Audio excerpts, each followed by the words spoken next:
Sawang-sawa na si Romel makipagplastikan sa mga taong nakakasalamuha niya. Ilang beses na siyang kumakaway sa mga yon, ngumingiti kahit ayaw niya.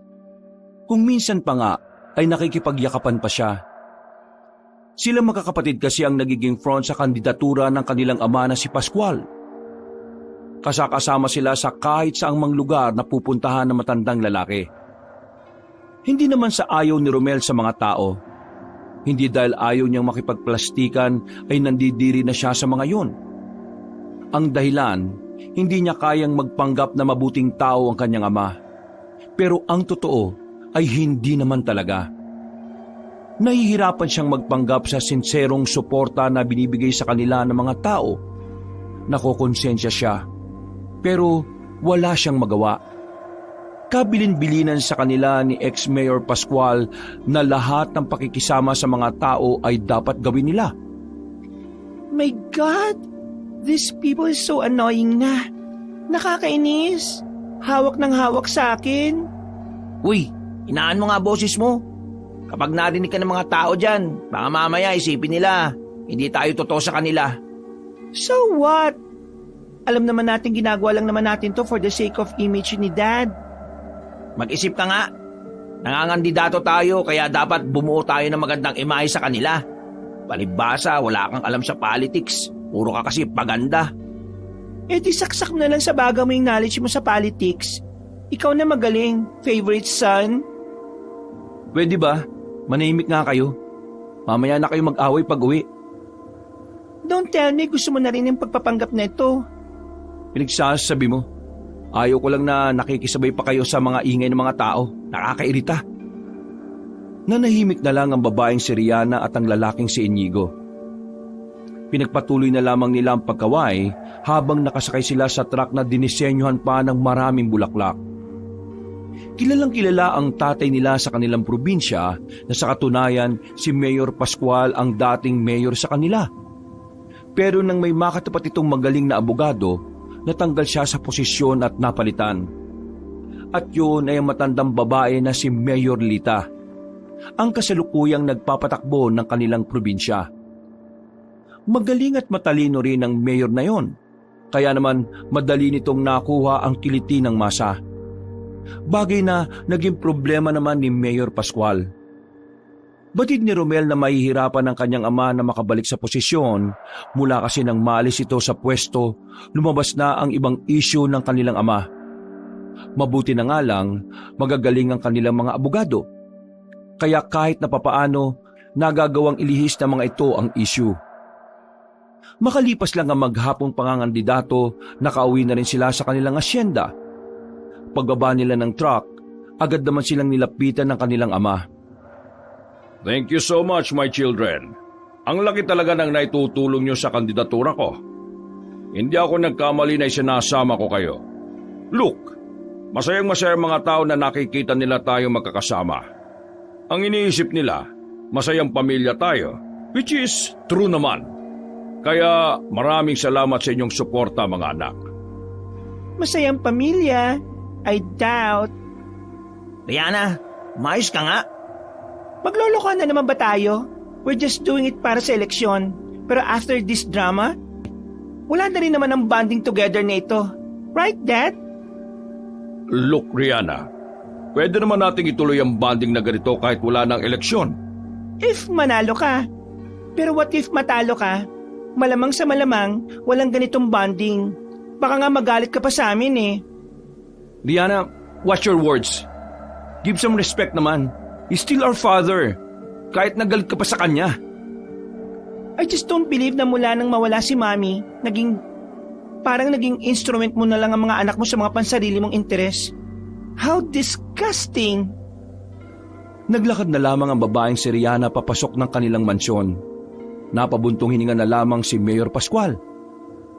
Kausapin ko na lang siya, Dad. Naiwan si Romel at Mayor Pascual sa kanilang bakuran. Hindi alam ni Romel ang kanyang sasabihin. Wala rin naman kasi siyang dahilan para hindi sang-ayunan ng mga sinabi ng dalaga.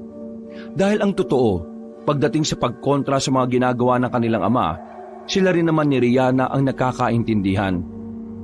Si Inigo lang talaga ang hindi niya mahikayat na maging katulad ng pananaw nila.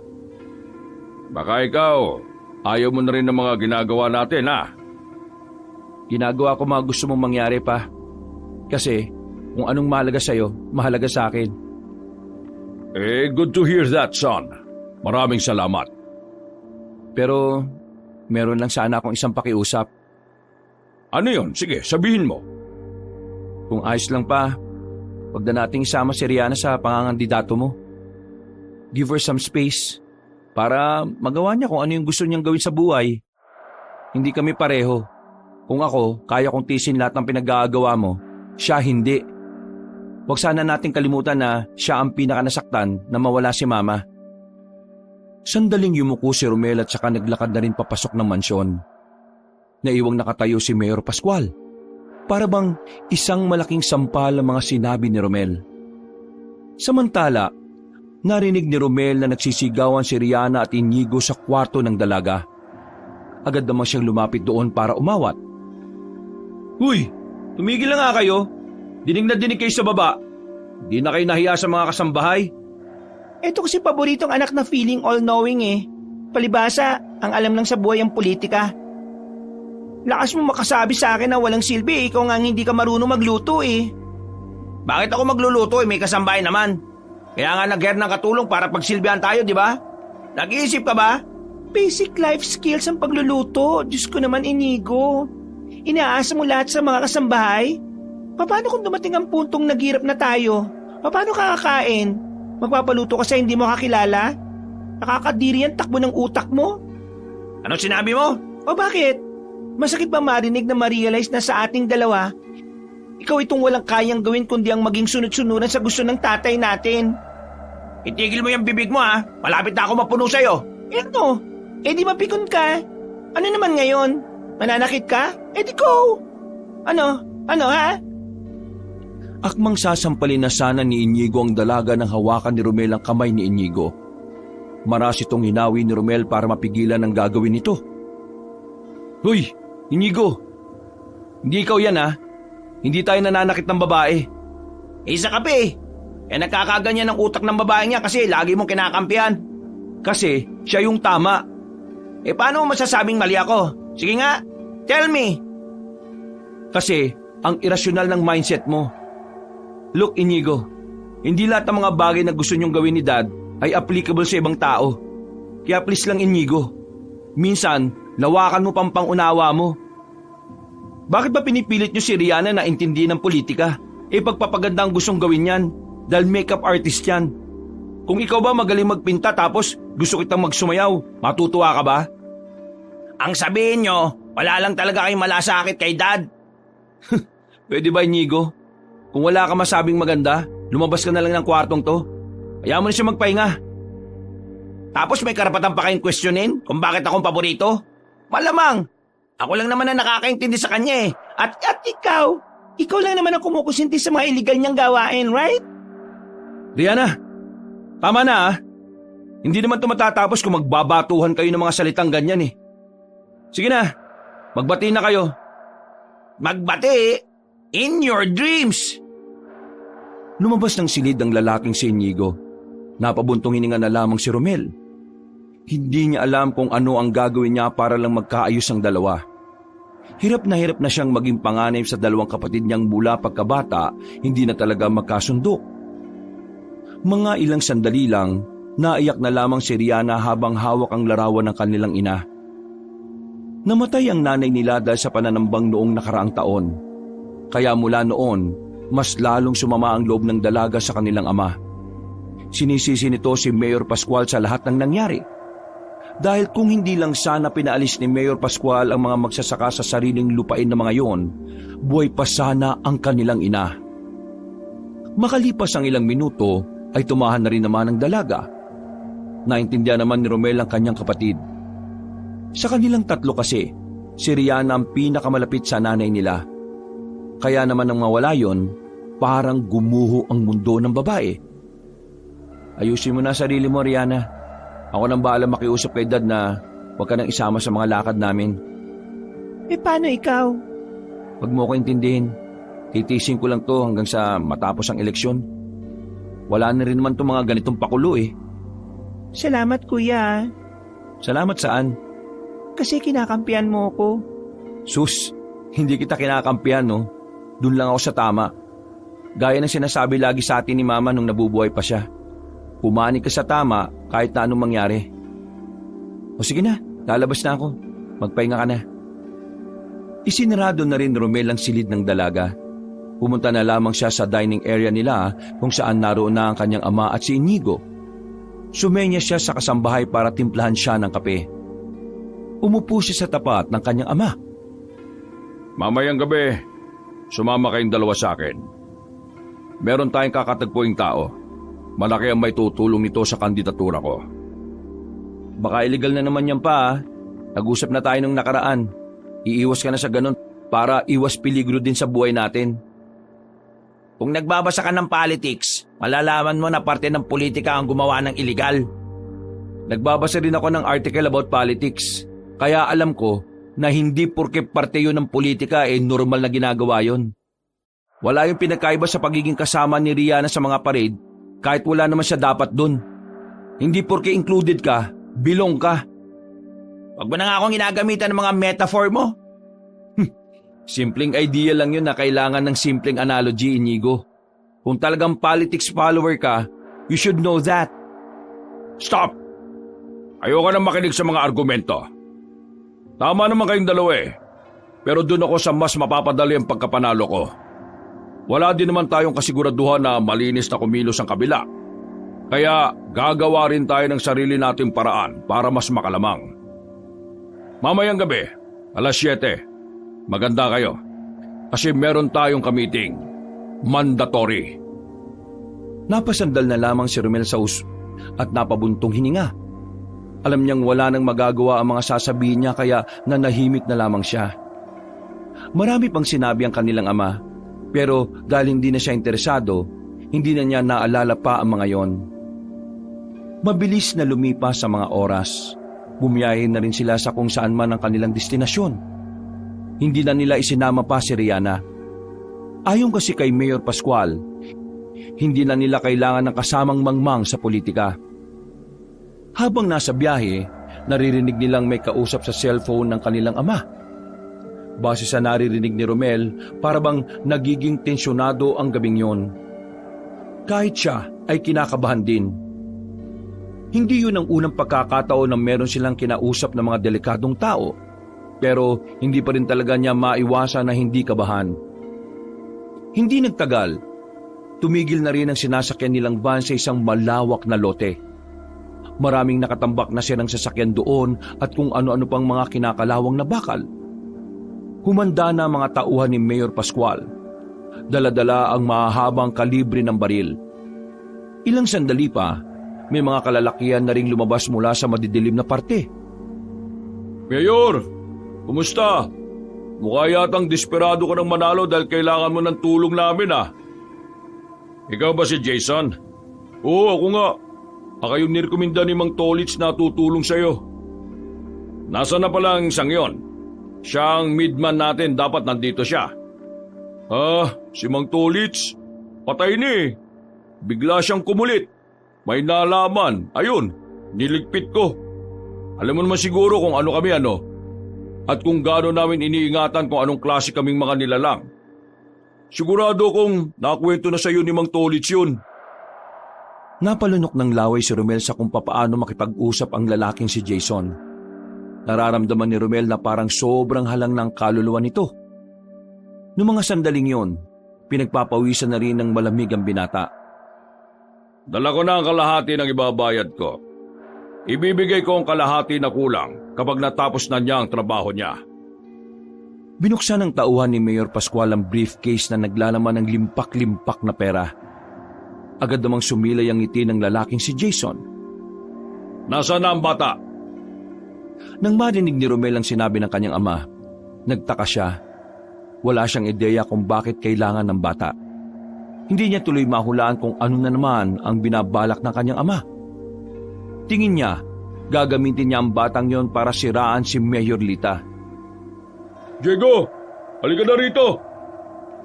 Lumabas ang batang lalaki. Sa palagay ni Romel, Nasa edad 8 hanggang 10 ang edad nito. Mahaba ang buhok pero nang matutukan ng ilaw, sobrang puti. Naipaliwanag na namin sa kanya kung ano ang mga dapat niyang gawin. Hindi niyo na kailangang ulitin. Kailangan niyo lang siyang pakainin ng 4 na beses sa isang araw. Hindi pwedeng may bawang at asin ang pagkain niya. Higit sa lahat, huwag niyo siyang ilalapit sa aso o pusa. Baka patayin lang niya. Nakaabutan na sila. Binigay na nila ang pera at lumapit na rin naman sa kanila ang batang si Diego. Mukhang maamo ang bata. Parang napaka-inosente. Diego, mula ngayon, kami na muna ang magiging bago mong pamilya, ha? Maging masaya ka lang sa mansyon. Inaampon niyo na po ba talaga ako? Oo, inaampong kita. Ayaw mo ba sa marangyang buhay? Gusto po. Pero kung inaampon niyo ako, bakit po kayo nagbayad? Sabihin na lang natin na binili kita sa kanila. Sa sobrang mahal ka kasi nila, hindi ka nila kayang pakawalan ng walang kapalit. Hindi ba, Jason? Tama si Mayor. Kaya Diego, magpapakabait ka dun, ha? Lahat ng utos ni Mayor susundin mo, ha? Opo, tatandaan ko po ang mga sinasabi ninyo. O, paano, Jason? Uwi na kami. Maraming salamat. Mayor, yung kalahati, ha? Kailangan namin yung pagkatapos ng eleksyon. Oo naman. Sigurado naman na ako ang mananalo, eh. Nag-alisa na ang mga kalalakihan nang masiguro nilang ligtas na ang transaksyon. Agad na rin silang umalis. Isinakay na nila ang bata. Nakatabi pa ito kay Romel sa likuran at ni Inigo. Pasimpleng tinitingnan ni Romel ang bata. Dumikit ang braso niya sa katawan ni Diego. Naramdaman niya ang kakaibang lamig sa katawan nito. Habang nasa biyahe sila, bigla na lamang siyang tiningnan ni Diego at wala naman itong sinasabi. Pero parang nangungusap ang mga mata nito. Hindi na lamang din pinansin ni Romel ang bata. Nang makauwi na sila, agad na binalita ni Romel ang nangyari. Lalo na namang nanggalaiti si Rihanna. Ano? Nagampun pa talaga siya ng bata? Hindi na nga siya mabuting ama sa atin tapos umampun pa siya? Ano ba namang klase yan? Hindi ko nga rin maintindihan eh. Ang pagkakaalam ko, gagamitin ni Papa itong bata laban kay Mayor Lita. Pero paano? Narinig ko kasing may utos sila sa batang yon. Pero ano? Tapos ang kinalilito ko pa, magiging parte siya ng pamilya natin. Meaning, ituturing natin siyang pamilya. Sa ibang sabi, seryoso si Papa sa pag-ampon ng batang yon. Pero gagamitin niya sa politika. Ang gulo na. Tingnan mo kung gaano kasama ang ama natin. Ngayon, gumagamit siya ng inosenteng bata para sa sarili niyang interes. Kuya, ang alarming na ni Dad. Anong gagawin natin? Wala. Wala tayong gagawin. For real? Oo. Hayaan natin siya. Kapag may ginawa tayo laban sa kanya, tayo rin naman ang mapapahamak eh. Tapusin na lang natin tong eleksyon. Kainis. Alam mo, hindi ko na talaga kinakaya ang ginagawa ni Dad. Pero paano nakakati si Inigo sa mga ganong klase ng tao? Eh di pareho sila ng ugali. Pareho sila ng pananaw sa buhay. Nagmana siya kay Papa. Wala na tayong magagawa ron. Ang malaga, tayo. Kay Mama tayo nagmana. Kuya, pwede ba akong umalis na muna rito? No. Kapag naalaman ng media na wala ka rito, iisipin nila na may nangyayaring hindi maganda sa pamilya natin. Ano ka ba? Iniisip mo pa rin ang image ni Dad? Hindi yun ang iniisip ko. Ang iniisip ko, ikaw. Kapag pinagkaguluhan ka ng media, hindi ka na magkakaroon ng katahimikan. Ganun sa politika. Tiisin mo na lang muna. Yung bata, pakisamahan na lang natin. Wala namang kasalanan yun sa lahat ng nangyayari. Pakisamahan ha.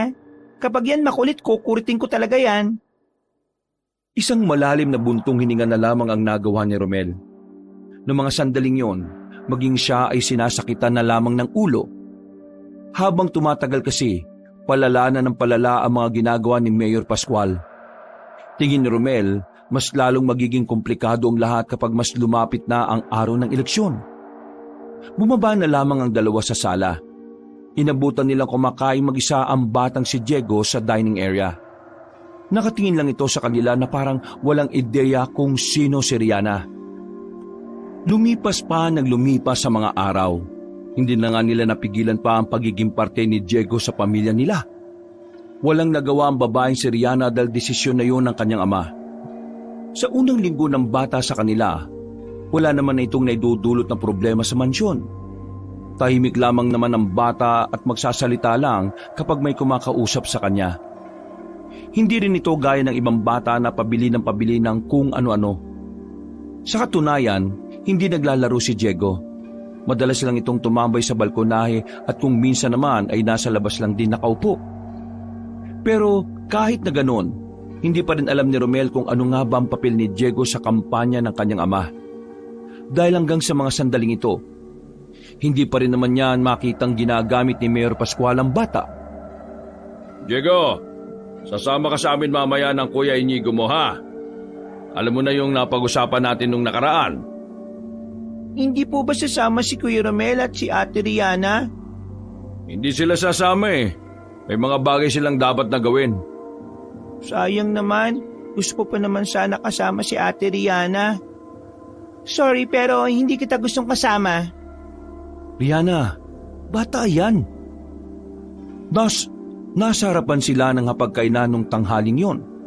Masama pa rin ang loob ng dalaga kaya kahit pati ang batang si Diego ay naidadamay na niya. Seryoso ka ba? Papatol ka sa bata? Eh kaysa naman pumatol ako sa matanda, di ba? Mas disrespectful naman yon. Rihanna, please. Kumain ka na lang pwede. You know what, Rihanna? Para kang batang nagmamaktol. Wala ka nang maitulong sa akin tapos ganyan pa ang asal mo. Eh di ako na ang walang maitulong. Kung wala kang sasabihin na maganda at sisirain mo lang ang lunch na ito. Fine, aalis na lang ako. Sa ibang bahay na lang ako kakain, total sa ibang bahay may matinong ama. Hoy, bastos kang kausap ah. Pinagbibigyan ko lang ang mga sinasabi mo nung nakaraan dahil anak kita. Pero sumusobra na yung bunganga mo. Wala ka ng galang sa akin ha. Yan ba ang natutunan mo sa pagpapaganda mo? Wala kang respeto sa taong nagpapaaral sa'yo? Pinaaral kita, kaya igalang mo ako. Hindi nire-request ang respect, Dad. Pinaghihirapan itong makuha. And sad to say, wala kang ginagawa para makuha mo ang respeto ko. Huwag mong isumbat sa akin ang pagpapaaral mo sa akin dahil as a parent, obligasyon mong paaralin ang anak mo. And again, hindi ko utang na loob yun. Never naging utang na loob ang isang bagay na dapat ginagawa mo naman talaga. Alis na ako. Hindi! You stay here at hindi lalabas hanggat hindi ko sinasabi. Ako pa rin ang tatay mo.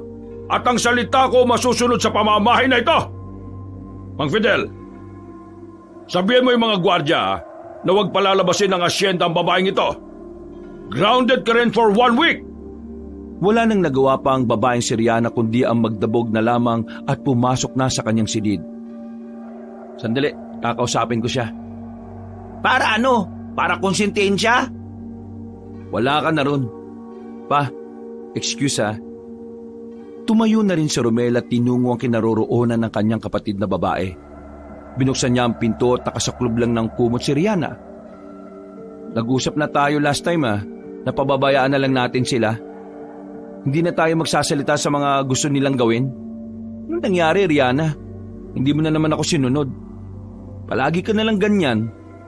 Iwan mo na muna ako, please lang. O sige, kausapin mo na lang ako kapag hindi ka na emosyonal. Paglabas ni Romel ng silid, nakasalubong niya pa ang batang si Diego. Hindi niya sigurado kung namalikmata lang siya o ano. Pero parang napansin niya na sandaling nagbago ang kulay ng mga mata ng bata. Pero 2 segundong nagkulay pula ang mga mata nito. Umiling-iling si Romel. Inisip na lamang niya na dahil baka na-stress kaya kung ano-ano na lang ang kanyang nakikita. Ano po nangyari kay Ate Rihanna? Huwag na muna natin siyang kausapin. Bumaba ka na. Dahil po ba sa akin kaya siya nagalit? Hindi, wala yun. Huwag mo nang isipin. Sumunod ka na sa baba Nauna nang naglakad si Romel. Kita niyang bumuntong hininga na lang ang bata. Nagtataka talaga siya minsan sa ugali ni Diego. Para na kasi itong matanda kung magsalita at mag-isip. Lumipas sa mga oras, umalis na nga ng bahay sila Mayor Pascual. Naiwan si Romel at si Riana sa mansyon. Sinubukan pa ng dalaga na makalabas pero paulit-ulit siyang inaharang ng mga bodyguard.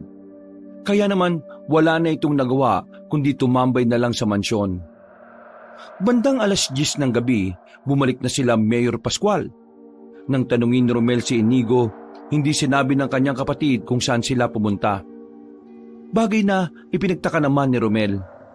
Pakiramdam niya kasi hindi rin basta-basta ang ginawa nila. Pero ang iniisip niya, bakit isinama ang batang si Diego? Diretso sa sariling kwarto ang kanilang ama. Si Inigo naman ay tumambay na muna sa kusina kasama ng ilang kasambahay. Hinanap ni Romel ang batang si Diego pero hindi niya yung makita. Wala rin kasi yon sa kwarto nila. Kaya naman naglakad-lakad siya sa palibot ng mansyon. Tinanong na rin niya ang mga bantay nila pero wala naman ding nakita mga yon. Nasaan na kaya yung batang yun? Gabing-gabi na. Nang makarating na siya sa bandang likuran kung saan naroon ang mga alagang manok ng kanyang ama, nakita niya si Diego na nakaupo sa tapat ng mga kulungan. Pinagmamasdan ng mga manok, tulala at parang wala sa sarili. Kung hindi pa niya ito kinalabit, hindi pa ito matatauhan. Uy, ginagawa mo rito? Malamok na rito ah. Tinitingnan ko lang po yung mga manok. Kapag gabi na, hindi ka na dapat dito nagpupunta. Tsaka matuto kang magpaalam, Diego ah. Hindi naman po ako natatakot sa dilim eh. Doon po kasi sa amin, madilim din. Sanay na po ako. Bakit? Saan ka ba nakatira? Sa kuweba po. Kuweba? Seryoso ka ba? Opo, sa kuweba po talaga. Pinagloloko mo ko. Tara na nga, baka magalit pa si Papa sa'yo. Hindi siya magagalit sa akin. Ginawa ko po kasi yung pinagagawa niya eh. Pwede bang sabihin mo sa akin kung anong pinagawa niya? Pasensya na po pero bawal daw po eh. Pero yung ginawa ko, hindi po yung nagagawa ng isang bata lang. Ako lang po ang bata na nakakagawa ng ganon. Eh ano ka ba talaga? Malalaman niyo rin po sa tamang panahon. Nagkasalubong na lamang ang kilay ni Romel nang mauna ng maglakad ang batang yon. Nawiwirduhan na talaga siya. Pero pinilit niyang isipin na baka dahil lang sa pagiging malikot na kaisipan nito, kaya kung ano-ano na lang ang sinasabi. Kinabukasan, nabulabog ang buong mansyon nang magsisigaw si Mang Toleng. Ang matandang ito ang naka-assign sa pangangalaga sa mga alagang manok ni Mayor Pascual. Kinikilabutan ito nang ibalita sa kanila ang kalunos-lunos na sinapit ng mga manok. Agad na nagpunta si Romel at Inigo sa likuran ng mansyon. Pagdating nila, nakabukas na ang lahat ng kulungan at ang mga manok na naroon ay puro patay na. Mga buto na lamang ang naiwan. Nagkalat din ang mga natuyong dugo. Mang Toleng, anong nangyari dito? Hindi makapagsalita ang matanda. Napapailing lang ito dahil wala rin naman itong masasabi. Paimbestigahan na ito. Wag! Anong wag? Hindi mo ba nakikita ang nangyayari? Mga manok lang yan eh. Wala rin namang halaga kay Dad yan. Nung walang halaga. Muntikan na niya ako mapatay dati dahil napakain ko ng pulbure ang isang manok niyan.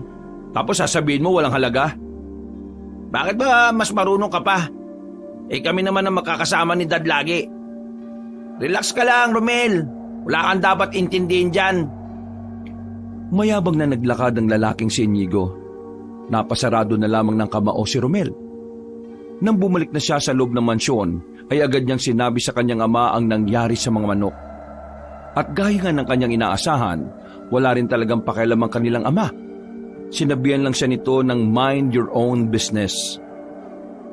Yun ang isa sa mga ipinagtaka ng binata. Noon kasi, sobrang mahal na mahal ni Mayor Pascual ang mga manok nito noon.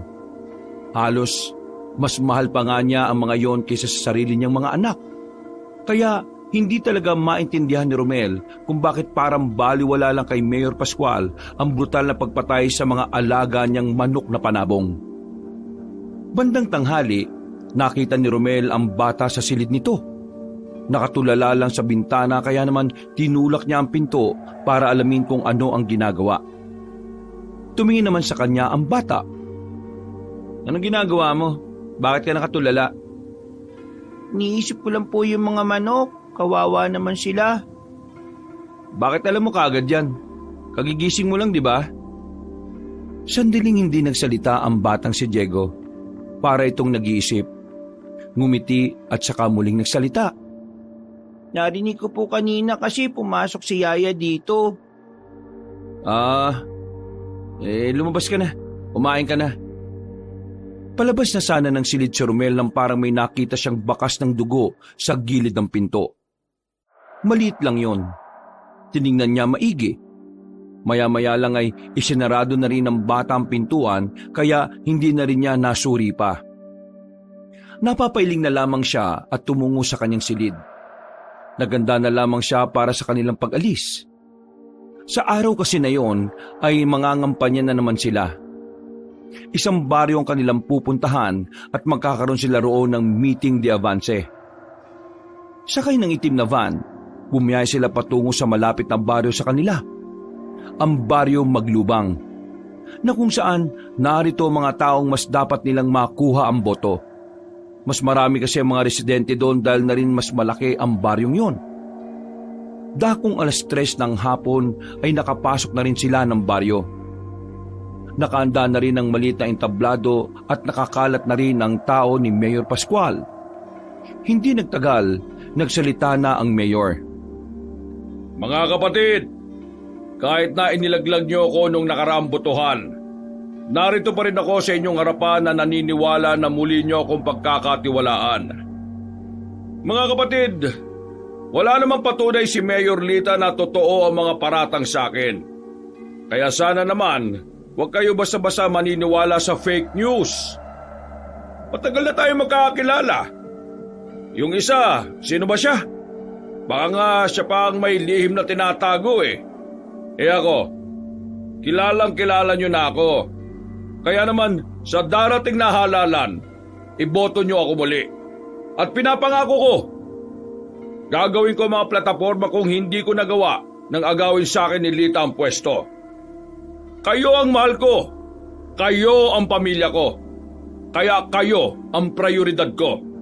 Kaya naman, pagbigyan niyo na sana ako muli. Umalis na lamang si Romel sa likuran ng stage. Hindi na niya kaya pang pakinggan ang paulit-ulit na pangako ng kanyang ama na hindi rin naman natutupad kapag nakaupo na. Lumayo siya sa meeting de avance at naganap na lamang ng tindahan. Hanggang sa lumiko na lang siya sa kaliwang kanto. Nakakita siya roon ng tindahan sa loob ng isang bakuran. May soft drinks po ba kayo dyan? Sumilip ang matandang lalaki. Nakasimangot ito sa kanya. Mukha ba akong may ref? Ay, pasensya na ho. Hindi ko naman alam eh. Sige po. Ay, pasensya na rin. Ikaw pala yung mabait na anak ni dating Mayor Pascual. Diyos ko, pasensya ka na ha hindi kita nakilala. Ay, ayos lang po. Kayo ba yung mga nagmi-meeting doon? Nadaan ko kanina nag-aayos na. Opo, kami nga po.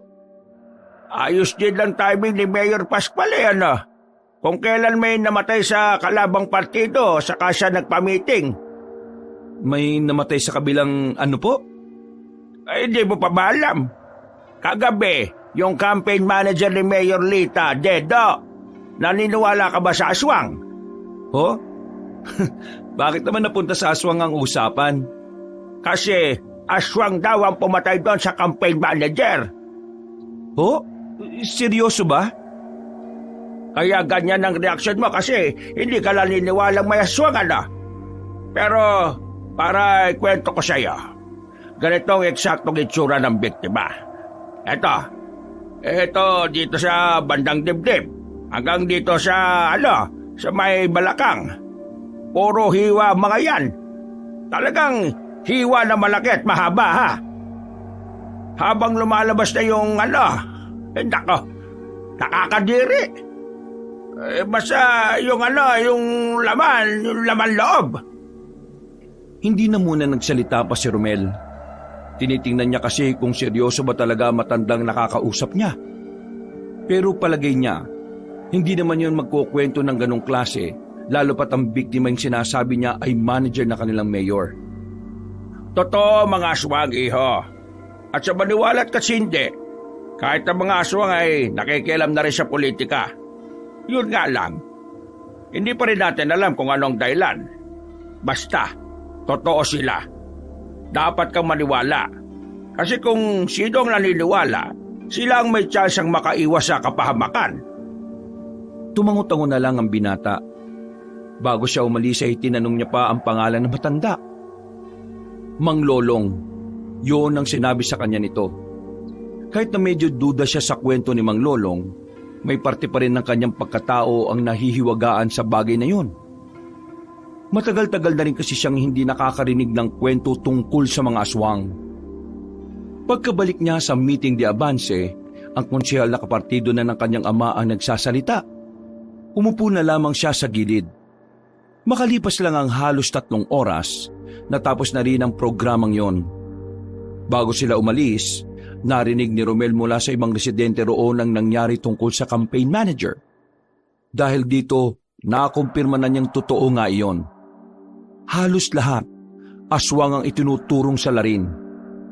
Nang nasa van na sila, nakita niya ang kakaibang ngiti ni Mayor Pascual at ni Inigo. Parang masaya sila sa sinapit ng biktima.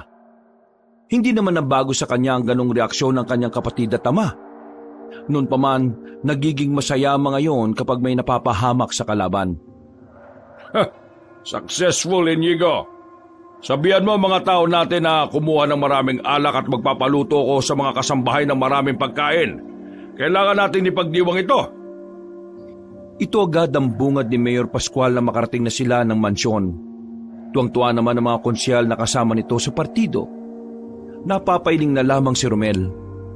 Hindi pa rin talaga siya makapaniwala na may ganong siyang klase ng ama. Na kinukonsinti naman ang kapatid niyang si Inigo. Iniwan niya ang mga yon at nagtungo sa kwarto ni Rihanna para kumustahin ang dalaga. Pero laking gulat niya nang makitang wala na roon ang babae. Dinukot niya agad ang cellphone niya para tawagan yon.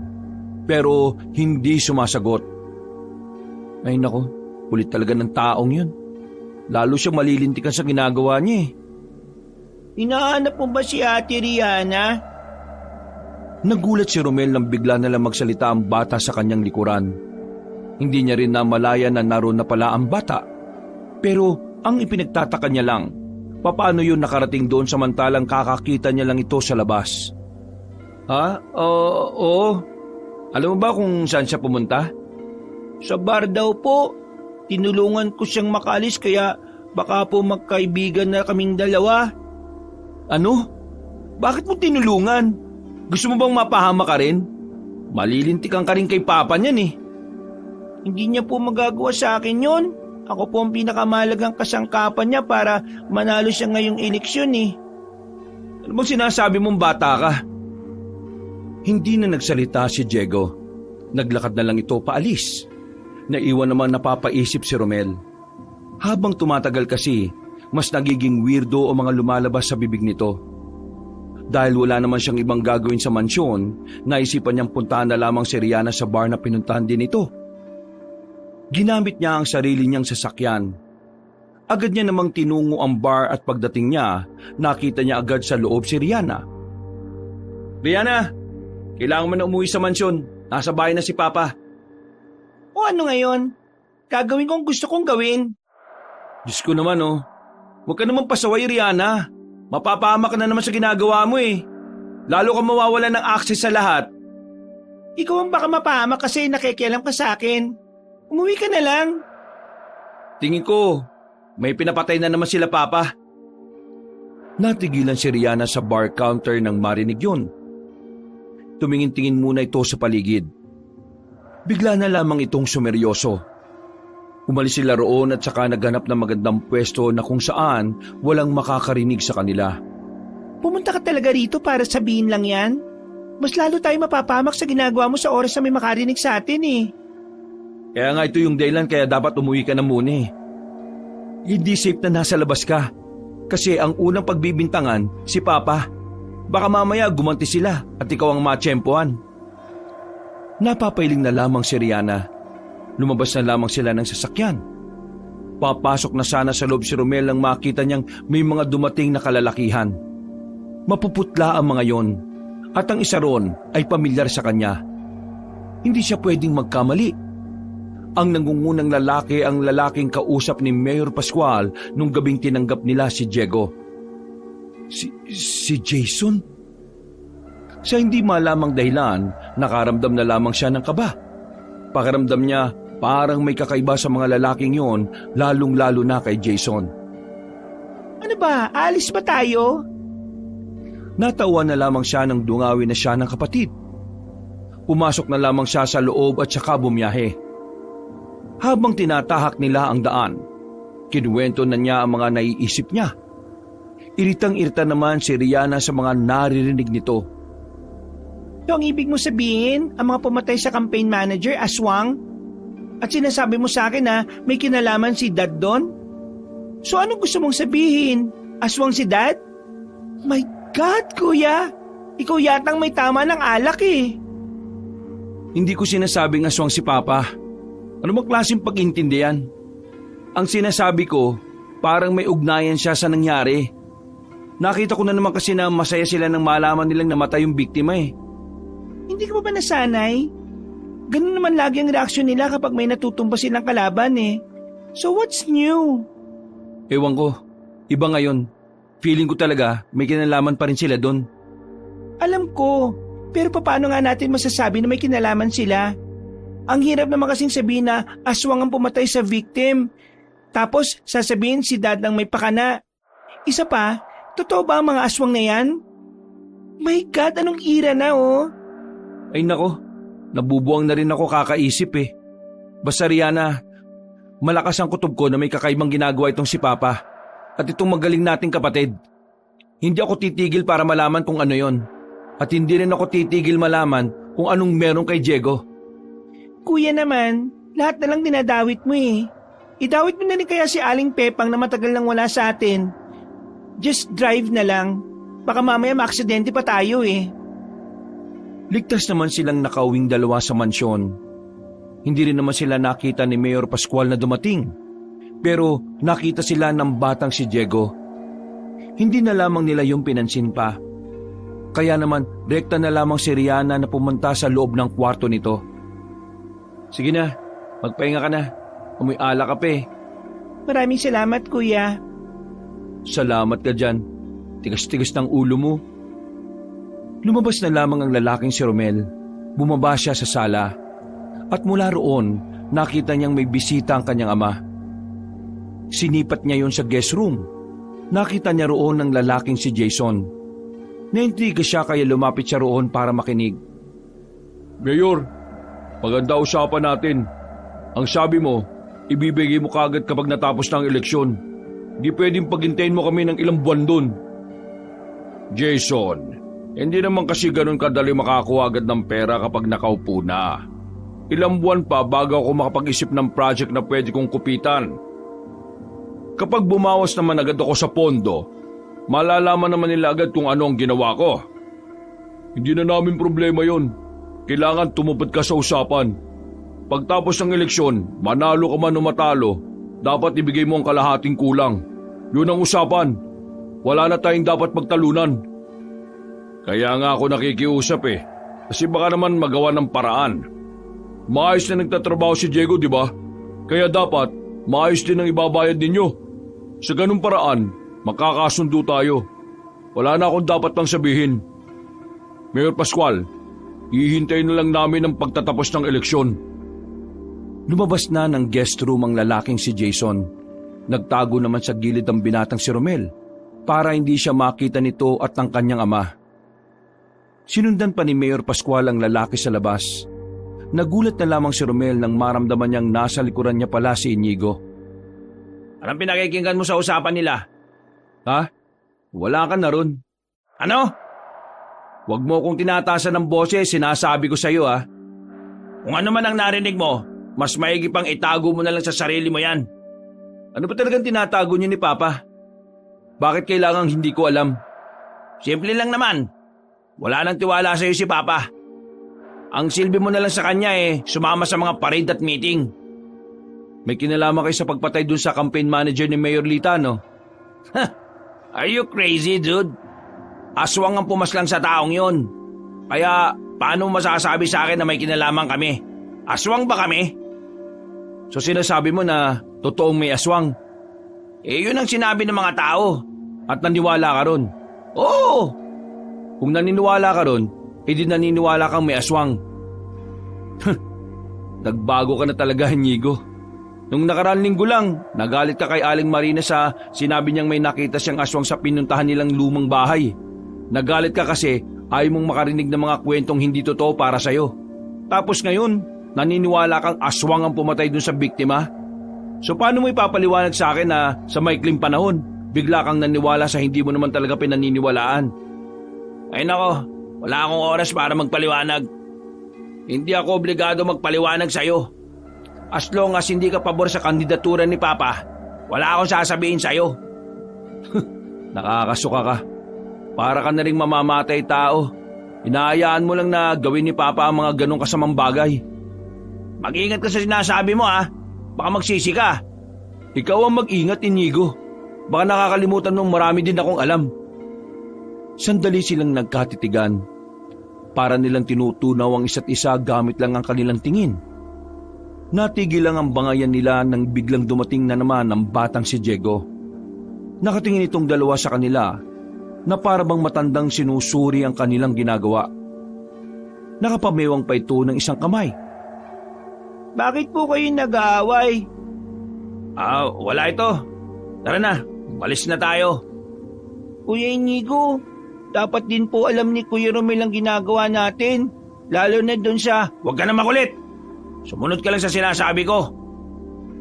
Diego, ano yung sinasabi mo na wala kang karapatang kumausap sa batang to? Si Papa ang umampon dito at wala sa kasulatan na kinikilala kang guardian ng bata. Wow! Bakit ngayon parang nilalayo mo sa akin si Diego? Bakit? Parte ba si Diego sa mga ginagawa niyong iligal? Bahala ka sa gusto mong isipin, no? Hinila na ni Inigo ang batang si Diego. Mula ng gabing yun, nagkaroon ng interes si Romel na bantayan ang galaw ng bata. Pakiramdam din niya kasi meron din siyang malalaman mula roon. Lumipas pa nang lumipas sa mga araw. Padagdag ng padagdag ang mga namamatay na mula sa kabilang partido. May isa na ring konsehal ang napatay at kamuntikan na ring mapahamak ang mayor na si Lita. Buti na lamang ay nakaligtas ito. Lahat ng kaguluhang nangyayari sa kanilang lugar ay aswang ang itinuturong sa larin. Pero marami ang nagtataka kung bakit ang partido lamang ni Mayor Lita ang inaatake ng aswang na yon. Habang nagkakaroon ng problema ang kalabang partido ay sige naman sa waldas ng pera si Mayor Pascual para masigurado na ang kanyang pagkapanalo. Binabayaran na niya ang ibang tao. Binibili na niya ang mga boto. Halos lahat ng pera ng negosyo nila napupunta na lamang sa pangangampanya. Hindi malaman ni Romel kung bakit ganun na lang ang pagkabaliw ng kanyang ama sa posisyon. Pakiramdam niya kasi hindi na ito tungkol sa perang makukurakot ng kanyang ama. Tungkol na yon sa pride. Hindi kasi nito matanggap na natalo siya nung nakaraang eleksyon at ng isang babae pa. Ano? Nababalik ko na ba talaga? Kapag nalaman ni Dad ang gagawin mo, baka on the spot kang patayin nun. Kilala mo naman ang kaluluwa nun, di ba? Hindi ngayon umiyak na mamatay si Mami sa ambush eh. Nagulat si Rihanna nang sabihin ni Romel ang kanyang plano. Gusto na kasi nitong lumapit mismo kay Mayor Lita. Gusto niyang personal na malaman ang tungkol sa umatake sa kanilang aswang. Rihanna, hindi ko nahayaang manalo si Papa. Wala naman siyang magandang hangarin sa bayan na to eh. Mangungurakot lang siya na mangungurakot at magpapayaman. Ikaw ba, nakakaya mo na yung perang binibigay sa iyo galing sa mga taong ninakawan niya? Hindi ako papayag. Yun lang ang tanging paraan para mapigilan siya. Sige nga, sabihin mo sa akin kung paano mo siya pipigilan. Kakasapin ko nga si Mayor Lita. Tatanungin ko kung ano ba talaga ang nangyari. kung totoo bang aswang ang umatake sa kanila. Kasi kung oo, mahinala na ako sa ginagawang taktika ni Papa para hindi siya mapagbintangan. Anong taktika? Hindi ko na muna sasabihin ngayon. Saka ako na lang kukwento sa iyo kapag nakausap ko na si Mayor Lita. Aalis na ako. Sasama na lang ako. Sigurado ka bang tapos na ang parusa mo? My God, kuya, nung nakaraan pa. Ayaw mo na ba ako makalabas? Naninigurado lang ako. Sabay na silang bumaba ng sala, pero naabutan nilang naroon ang kanilang ama at si Inigo. Kasama rin ng mga yun ang batang si Diego. Saan kayo pupunta sa ganitong oras ng gabi? 9:43 pa lang naman. We have time to drink. Drink? Bakit hindi na lang dito sa bahay? Samahan niyo kami ni Inigo. No thanks. Ayaw kong kasamang uminom ang mayabang kong kapatid. Isa pa, may mga kikitain akong friends.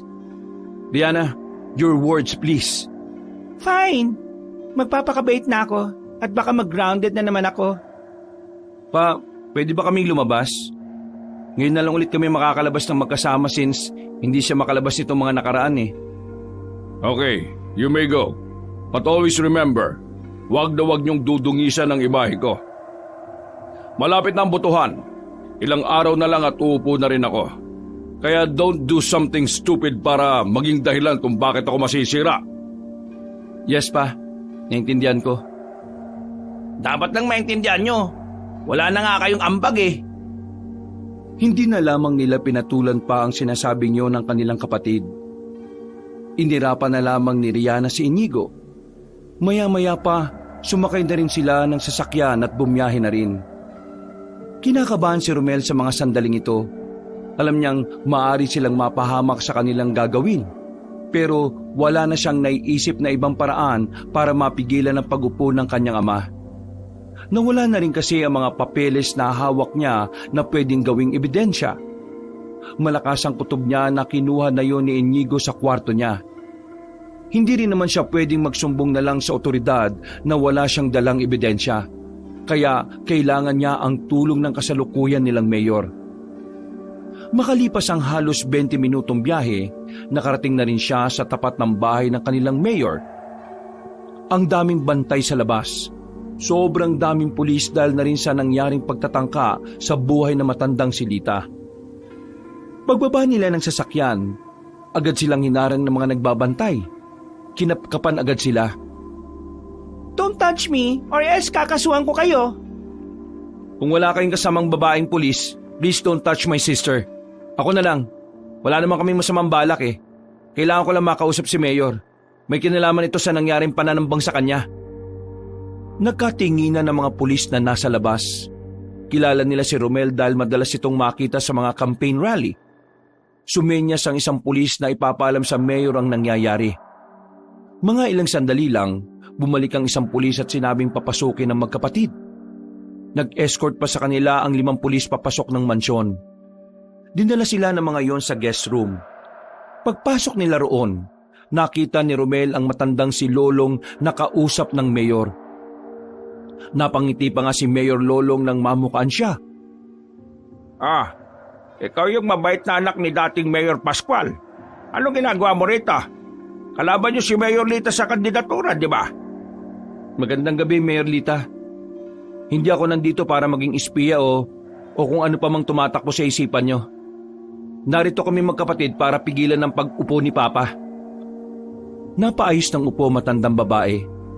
Sa postura pa lang nito, makikita na ni Romel na talagang disente at mabuti itong tao. Hindi naman makapaniwala si Riana na kaharap niya ang kasalukuyang mayor. Aminin man ng dalaga o hindi, mas iniidolo niya pa ito kaysa sa kanyang ama. Sinasabi niyo bang ilalaglag niyo ang sarili niyong ama? Sa maniwala man kayo o sa hindi, pero wala kaming balak suportahan siya. Kung nakikita niyo kami sa mga parada ay dahil wala na kami magawa. Napipilitan lang kami. Mayor, hindi ko na kaya lahat ng nakikita at nalalaman ko sa kanya. Mula pa noon, ang dami na niyang ginagawang iligal. Nung nakarang eleksyon, marami siyang pinatumba na kalaban niya sa negosyo na sumusuporta sa mga kalaban niyang kandidato. Marami siyang ginagawang hindi maganda. Kaya nandito kaming dalawa, handa na kaming isuplong siya. Naniniwala naman ako sa mga sinasabi mo dahil may sarili din naman akong impormasyon na hawak. Pero wala pa kaming matibay na ebidensya sa lahat ng iligal na transaksyon ng ama mo. At itong mga sinasabi mo, wala rin itong bisa dahil wala ka namang dalang ebidensya. Pero mawalang galang na po. Gusto ko lang pong malaman kung nagtitiwala po kayo sa amin o hindi. Sandaling uminom muna ng tsaa ang babaeng mayor at saka ngumiti ng malapad. Maniniwala ba kayong kaya kong tumingin kung ang isang tao ay mabuti o hindi? Well, nagtitiwala ako sa inyo dahil sa mga anak ni Pascual. Isa lang naman doon ang masama ang ugali at nagmana sa kanya. Si Inigo, right? Ang galing niyo po, tama po kayo. From now on, you're my idol. Rihanna, please. Be formal. Hindi mo kaibigan ng kaharap mo. No, it's okay. Pero Mayor, hindi po ako narito para isumbong lang ang mga nalalaman ko. Ano pala ang pinakadailan mo at narito ka sa pamamahay ko? Nabalitaan ko po ang nangyari sa inyo at yung mga nangyayaring patayan dito. Pati na rin po yung pagpatay sa campaign manager nyo. Malakas po ang hinala ko na may kinalaman si Papa Ron. Nagkatinginan si Mayor Lita at ang matandang si Lolong. To be honest, ang unang pumasok sa isipan ko ay si Pascual. Pero ang hirap iugnay sa kanya ang aswang. Ayon dito kay Lolong, ang umatake sa amin at sa iba pang mga namatay, lihitimong aswang talaga. Kaya ngayon, iniisip ko kung anong magiging kaugnayan ng Papa mo ron. Ito pong hinala ko na pwedeng mag-ugnay sa kanya sa mga aswang. Nung nakaraang gabi, umalis kami para makipagkita sa isang tao na nagngangalang Jason. Malaking halaga ng perang ibinigay namin sa kanya kapalit ng batang si Diego. Yung batang yon ay inampun ng tatay namin. Nasa bahay siya ngayon. Mula nung dumating yung batang yun sa amin, namatay yung mga alagang manok ni Papa. Pati na rin yung ibon ng mga kasambahay namin. At yung bata, para siyang matanda kung magsalita. Lagi niya rin sinasabi sa akin na hindi magagalit sa kanya si Papa. Kasi tinutulungan niya raw si Papa para manalo sa eleksyon. Mayor, malakas ang kutob ko na yung batang si Diego na nasa mansyon namin ngayon ay yung aswang. Nanlaki ang mga mata ni Mang Lolong nang mapagtanto ito. Kaya naman agad na rin itong nagsalita. Madam, tumutugma yung sinasabi niya sa pagkakasuri ko doon sa bangkay na inatake ng aswang. Yung mga bakas ng kuko sa katawan ng biktima, maliliit. Pati na rin ang kagat sa leeg, maliliit din. Ibig sabihin, maliliit na aswang lang ang umaatake sa inyo. Ang sabi rin sa akin ng iba kong bodyguard ay bata raw ang nakikita nila sa gilid ng daan. Ibig sabihin, itong si Pascual ay talagang nakahanap ng aswang na papatay sa akin. Ang taktika ni Papa, para hindi siya mapagbintangan, aswang ang inarkila niya. Sinadya niya talagang ipakalat na aswang ang pumapatay. Sinadya nilang makita ng mga tao na totoo ang aswang. Para hindi isipin ng mga otoridad na hitman ni Papa ang dumadali sa inyo. Mayor Lita, ito lang ang alam kong paraan para hindi siya maupo. Ang mailigtas ka sa posibleng kapahamakan. Dahil kapag namatay po kayo, siguradong si Papa na ang mauupo. At least ngayon, alam nyo na posibleng may koneksyon si Papa sa aswang na yon. May ideya na kayo para makapaganda at makaiwas. Oh my gosh! Ang talino mo, kuya. Never ko naisip yon. Maraming salamat sa inyong dalawa, lalo na sa iyo, Romel. Huwag kayong mag-alala. Bibigyan ko kayo ng proteksyon laban sa ama ninyo. Nakakasiguro ako na oras na malaman nilang kayo ang nagsabi nito sa akin, hindi rin niya kayo palalampasin. Dumito na muna kayo sa bahay. Hindi po pwede. Hindi pwede matagal kaming mawala sa amin. Isa pa, oobserbahan ko rin ng batang si Diego. Madam, tama siya. Mas magandang nasa bahay siya para alam niya kung kailan aatake ang batang aswang. Kapag biglang nawala si Diego sa bahay, kukontakin ko po kagad kayo para makapaghanda kayo. Tiyo, meron akong ibibigay sa iyo para pangontra. Hindi ka pwedeng hawakan ng aswang dahil dito. Kinuha ng matanda ang bala ng baril na ginawa pang pendant sa kwintas. Isinuot naman niya yung kaagad. Di po ba kayo yung matandang nakausap ko sa tindahan? Ano po ba talaga kayo? Sekretong albularyo ko na tumutugis sa mga aswang, iho. Matagal na kaming magkakilala ni Mayora. Kaya naman siya agad ang tinawagan ko nung ako na mismo ang nakaranas ng pag-atake ng aswang. Matutulungan niya tayo. Marami na siyang karanasan pagdating sa ganyan. Maganda po pala kung ganun. Pero kailangan na po naming umalis. Nagpunta lang po talaga kami para dun sa bagay na yon. Iha, maraming salamat. Mabuti at naiiba kayo sa kapatid ninyo at sa ama ninyo. Ramdam ko ang pagmamahal nyo sa probinsyang ito. Kaya huwag kayong mag-alala. Hindi ko hahayaan na maupo ang inyong ama. Hindi natin hahayaang magawa niyang masama niyang binabalak sa bayan natin. Matapos ang usapan na yon ay umalis na rin sila. Bago sila umuwi, bumili na muna sila ng alak at sandaling nag-inom habang nasa biyahe. Kailangan kasi nilang mag-amoy alak para mapatunayan nilang nanggaling sila sa bar. Makalipas lang ang ilang minuto, nauwi na rin sila ng mansyon. Pagpasok nila sa sala, ang naabutan na lamang nila roon ay si Inigo, na parabang kanina pa rin sila hinihintay. Wow! Kumusta inuman niyo sa bar? Wala kaming oras para magkwento. Galing ako sa mga bar na malapit dito sa atin eh. Wala naman kayo ron eh. Wow, talaga palang sinundan mo kami, no? Pero sorry ka, hindi kami nag-bar. Nagpunta kami sa bahay ng friend namin at doon kami nag-inom. Hindi pinayagan ng kaibigan niya na makalabas dahil sa mga nangyayaring patayan. Kaya ang naisip ni Rihanna, kami na lang pumunta ron. Hindi nakapagsalita si Inigo para itong napaya sa kanyang narinig. Habang si Rihanna naman parang handang-handa ng mang-asar. Sa susunod, galingan mo naman. Para naman hindi ka magmukhang aso na sumusunod sa amo niya. Rihanna naman, huwag ka na magsimula. Gusto ko na magpahinga, no?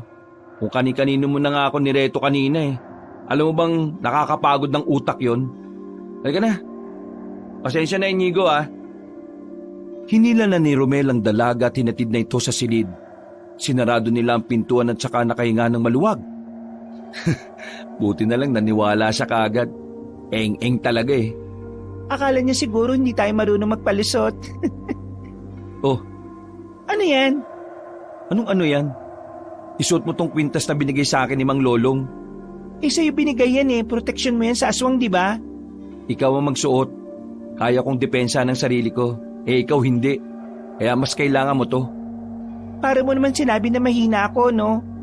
Hindi naman sa ganun. Tingin ko kasi kapag lumala ng sitwasyon, ikaw ang uunahin ni Diego. Dahil ikaw ang tingin nila na walang alam. At oo, mahina ka sa paningin nila. Kaya dapat ikaw ang may pangontra at hindi ako. Paano ka? Ayos lang naman ako. Salamat talaga, kuya. Wala yun.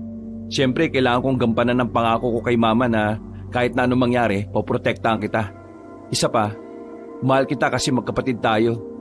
Ikaw na nga lang din naman ang meron ako eh. Kaya hindi ko hayaan na mawala ka rin sa akin. Sa mga nakalipas na araw, inakala na ni Mayor Pascual na siya na ang mananalo.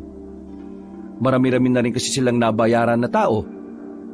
Marami na rin siyang kinasabwat sa mga tagabantay ng mga machine na bibilang ng boto. Mag-uumpisa pa lang ang botohan kinabukasan. Naririnig na ni Romel na parang nagdiriwang na si Mayor Pascual at ang binatang si Inigo. Napadaan kasi siya sa guest room at narinig niyang nag-uusap ang dalawa roon. Hindi talaga ako nagkamali na ikaw ang pinagkatiwalaan ko, anak. Walang-wala talaga sa iyong dalawa mong kapatid. Huwag ka mag-alala. Kapag naupo na ako, sa susunod na botohan ay ikaw naman ang ipapasok kong konsihal. At kapag napag-aralan mo na ang sistema, ikaw naman ang magiging mayor dito. Tatandaan ko ang sinabi mong yang dad ha. I promise na I will do my best para maging karapat-dapat sa mga posisyon na naghihintay sa akin. That's my boy. Sigurado na ang pagkapanalo natin nito, anak. Marami na tayong nasuhulan. Marami na tayong pinatumba ng mga negosyanteng nasuporta sa kabilang partido. Sa mga nakalipas na araw, pilay na ang finance ng grupo nila. Kaya malamang sa malamang, hindi na sila tatangkilikin ng mga tao. Dad, eto, matanong ko lang ha. Gusto ko lang malaman kung ano ang plan B mo. Paano kung bigla na lang nagkaroon ng himala at nanalo pa rin si Mayor Lita? Tumawa ng malakas si Mayor Pascual.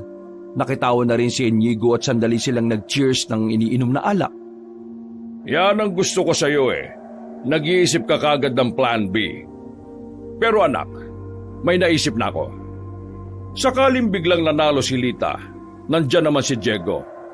Alam mo naman kung ano ang kayang gawin ng aswang na yun, hindi ba? Sa oras na manalo siya at napatay siya ni Diego, malamang sa malamang ang pipiliin ng mga tao na maupo ay ako.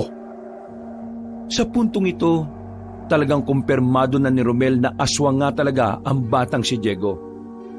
Hindi tuloy niya maiwasang hindi kilabutan.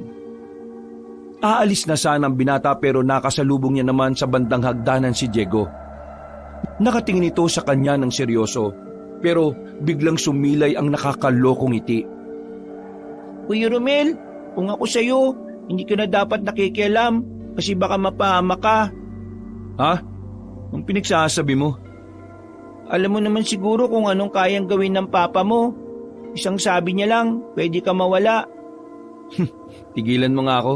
Kabata-bata mo pa, ang chismoso mo na. Magsasalita pa sana si Diego pero nakita nilang pababa na rin ng hagdan si Rihanna. Suot-suot pa rin ng babae ang kwintas na may bala ng baril. Hindi ito hinuubad ng babae kahit na anong mangyari. Nang papalapit na sa kanila si Rihanna, napansin nilang magkapatid na parang natataranta na ito. Makailang beses na lumunok ng laway ang bata habang nanglalaki ang mga matang nakatingin sa kanila. O bakit Diego? Anong problema? Hindi nagsalita ang bata. Tumakbo yung palabas ng kanilang mansyon. Napangisin na lamang si Romel at Rihanna. Kaya pala ilang araw siyang hindi nalabas dahil dito sa kwintas ko.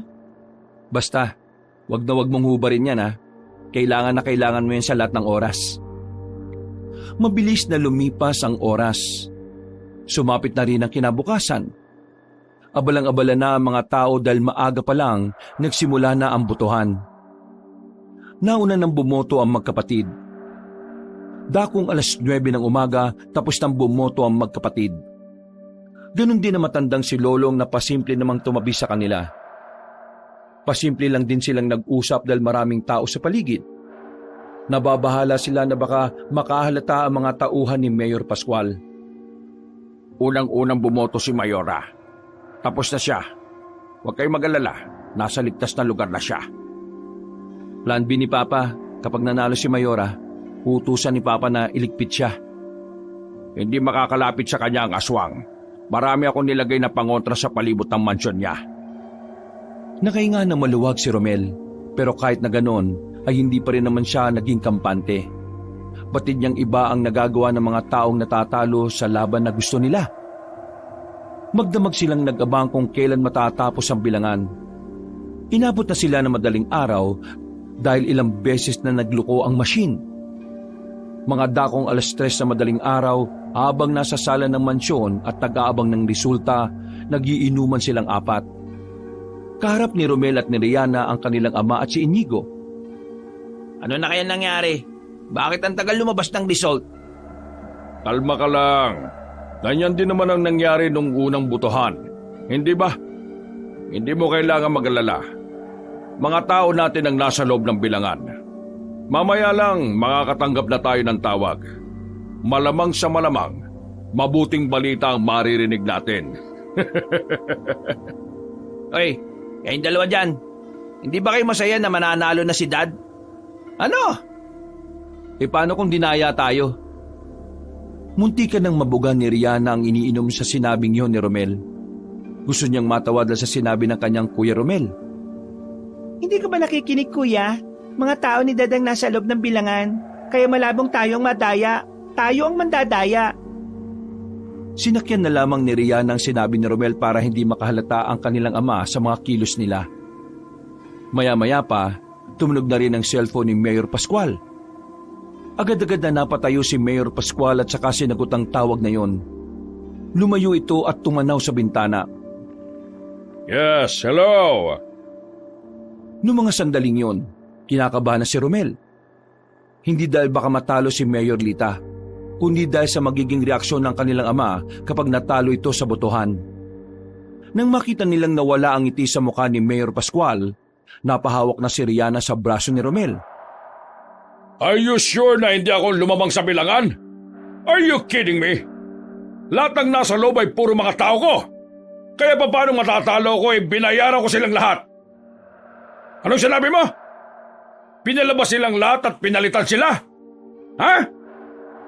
Tinatarantado mo ba ako? Hindi pwedeng palitan sila. Hindi! Hindi! Anong matitinong taong pumalit sa kanila? Wala akong pakialam. Hindi! Hindi ito pwede! Hindi ako pwedeng matalo!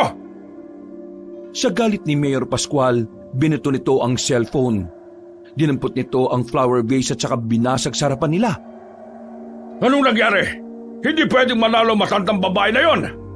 Lahat binuhos ko rito kaya hindi ako pwedeng matalo. Hindi ito pwede! Dad, paano na to? Tawagan mo lahat ng koneksyon natin. Baka pwede pang madaya ang resulta. Bilisan mo! Agad na nagdial ng kung sino-sino ang binatang si Inigo. Pero kahit na sinong tawagan nito ay walang sumasagot ni isa. Mas lalong nairita at nabwisit ang matandang si Pascual. Napatingin ito kay Romel at kay Rian. Pinagmumura nito ang dalawa dahil nakatingin lang ito at walang ginagawa. Kayong dalawa, wala ba kayong gagawin? Habang buhay na lang ba kayo magiging walang silbi sa akin? Pa, tanggapin na lang natin ang resulta. Hindi na natin mababago yun. Anong sinabi mo? Malakas talaga na tao si Bayore eh. Wala tayong laban doon, pa. Matuto na lang tayong tumanggap sa pagkatalo. Tarantado! Kahit na kailan talaga, wala kang kwenta. Kapag si Lita pa rin ang naupo ngayon, lilitaw na ang mga sikreto ko. Marami na siyang nalalaman. Hindi ka ba talaga nag-iisip, ha? Biglang sinuntok ni Mayor Pascual ang binata. Sa lakas ng suntok ay dumugo agad ang labi ni Romel. Agad naman pumagitna sa kanila si Rihanna para umawat. Tama na. Hindi naman kasalanan ni Kuya na natalo kayo sa botohan eh. Kung sana malinis kayong kandidato, edi sana nasa inyo pa rin ang tiwala ng mga tao. Isa ka pang babae ka. Wala ka rin namang silbi sa akin eh. Kaya huwag ka magsasalita. Wala kang alam sa politika. Aambang sasaktan ni Mayor Pascual ang dalaga nang humarang si Romel. Sinalag nito ang kamay nito at hinawi na malakas. Subukan mo lang saktan si Rihanna, pa. Ako na ang makakalaban mo. Wala akong pakialam kung ipapatay mo pa ako. Yan! Diyan ka magaling! Ang magyabang kahit wala ka naman talagang ibubuga! Dad, wala talaga sumasagot eh. Tanga-tanga ka rin eh! Tawagan mo lahat! Imposibleng wala! Tinawagan ko na nga lahat ng kakilala natin pero wala pa rin. Pambihira naman buhay to! Oh. Lahat ng anak ko mga walang kwenta! Nakita ng dalawa na parang nabigla din si Inigo sa kanyang narinig. Hindi nito inakala na sasabihin niyo ng kanilang ama sa kabila ng lahat ng ginawa niya para dito. Natulala na lamang si Inigo. Hindi na ito nakapagsalita pa. Plan B! Nagmamadaling makalis sa matandang lalaki. Naiwan na lamang sila magkakapatid sa sala. Agad namang binweltahan ni Rihanna ang binatang si Inigo. O ano, di ba? Sa dami ng ginawa mo para sa kanya, wala ka pa rin palang kwenta para sa kanya. Ibig sabihin lang yan, ginamit ka lang talaga niya para sa sarili niyang interes. Ayaw mo kasi makinig eh. Pero bahala ka, buhay mo naman yan eh. Tara na, Rihanna. Iniwan na lamang nila si Inigo doon. Inalam nila kung nasaan ang kanilang ama. Nakita na lamang nila yon na kinakausap na ni Diego sa silid. Kaya naman wala nang sinayang na pagkakataon ng dalawa. Agad nilang kinontak si Mang Lolong para ipaalam ang binabalak ni Mayor Pascual. Nung oras na yon, hindi umalis ng bahay si Romel at Rihanna. Nanatili sila roon kahit na nagwawala na si Mayor Pascual. Pinagbabasag na nito ang lahat ng makikita nito. Kahit ang mga kasambahay na nakakasalubong nito ay bigla na lang nitong sinasampal. Parang mababaliw na ang ama nila nung mga sandaling yon. Naisipan ni Romel at Rihanna na magkulong na lang muna sa kanilang silid. 8 a.m. na, pero hindi pa rin nakakabalik si Diego. Ano na kaya nangyari doon? Hintayin na lang natin tumawag si Mang Lolong. Malalaman natin mamaya. Tahimik lamang silang nakikiramdam sa loob ng silid. Mga ilang sandali lang, nakaramdam na rin ng antok ang dalagang si Rihanna. Kaya naman, pinaidlip na muna ito ni Romel. Sandali siyang lumabas ng silid para alamin kung ano na ang nangyayari sa labas. Laking gulat niya nang makita niya si Inigo na nakasubsob na sa hagdanan. Nang lapitan niya ito ay may malay na naman ito pero hindi makabangon. Maraming pasa ang muka at duguan din ng damit. Putok ang kilay nito. Manang, anong nangyari dito kay Inigo? Base sa kasambahay, nakasagutan daw nito si Mayor Pascual. Pinagbuntungan daw ito kaya binugbog. Noong mga sandaling yon, nabuhay ang galit sa kalooban ni Romel. Kahit na madalas silang hindi nagkakasundo ni Inigo, hindi pa rin nawawala ang pagiging kapatid niya rito. Uy, Inigo, naririnig mo ba ako? Uy! Si Dad, nasa panganib buhay niya. Pambira ka namang tao ka oh. Ang lala ng pananakit niya sa'yo tapos concern ka pa rin. Pwede ba? Tumigil ka na sa katangahan mo. Itong tamang oras para magising ka na sa katotohanan ng walang pakialam sa atin ng ama natin. Binuhat ni Romel ang binata patungo sa silid ni Riana.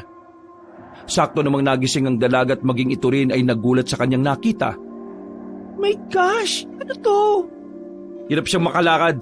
Nalamog buong katawan niya. Pinagbuntunan siya ni Papa eh. Ah, ganun? Ayaw mo kasi makinig sa amin ni Kuya eh. Tinan mo ngayon ang ginawa niya sa'yo. Hilong-hilo ka, di ba? Yun yung taong iniidolo mo. Walang ibang alam kundi manggamit at manakit. Riana, hindi ngayon ang tamang oras para magsermunan tayo. Tulungan mo na lang ako na gamutin ang mga sugat niya. Bantay mo to. Kukuha lang ako ng gamot para mabawasan yung kirot. Pasalamat ka, mababait kami. Kung hindi, pinabayaan ka na lang sana namin. Salamat sa inyo. Che! Mga ilang sandali lang ay bumalik na rin si Romel. Pinainom nila agad ng gamot ang binata at saka nilagyan ng yelo ang ilang parte ng may bukol. Makalipas lang ang ilang minuto ay nakaidlip na rin si Inigo. Maghapon silang naroon sa loob. Nakatulog na nga rin si Romel dahil sa sobrang pagod at antok. Bandang 6:00 na ng gabi nang magising sila dahil sa malakas na boses ng kanilang ama. Naririnig nila yon na sigaw na naman ng sigaw. Hinahanap nito si Diego. Pero hanggang sa mga sandaling yon, hindi pa rin nakakauwi ang batang aswang. Nagawa ng makabangon ni Inigo. Pero hindi pa rin ito makapagsalita ng maayos dahil namamaga ang bibig nito. Delikado. Anong sinasabi mo? Umalis tayo rito. Darating si Jason. Yung lalaki nagbenta kay Diego? Oo, aswang yun. Mangingal sila kay Dad. Wala lang maibayad si Dad kaya makakagulo rito. Nang mapagtanto ni Romel ang bagay na yon, ay agad na siyang naalarma. Agad siyang tumayo. Pinagpapapasok na niya sa bag ang lahat na magagamit nila sa kanilang pag-alis. Saan na tayo pupunta nito? Kahit saan, basta malayo rito. Umalis na kayo. Pinagsasabi mo, sasama ka no? Iiwan si Dad. Sasamahan ko siya. Hoy, umising ka na nga sa katotohanan, Inigo. Masamang tao ang tatay natin. Wala ka ng dahilan para pagkatiwalaan pa siya. Papatayin ka niya kapag wala ka ng pakinabang. Naintindihan mo ba ako? Ang sabi niya, tutupayan ba namin ng pangarap namin eh. Bibili pa niya ang posisyon sa politika eh. Hindi na mangyayari yun. Talo nga si Papa eh. Ginamit ka lang niya. Ginamit niya lang tayo. From the very beginning. Wala siyang pagmamahal sa atin.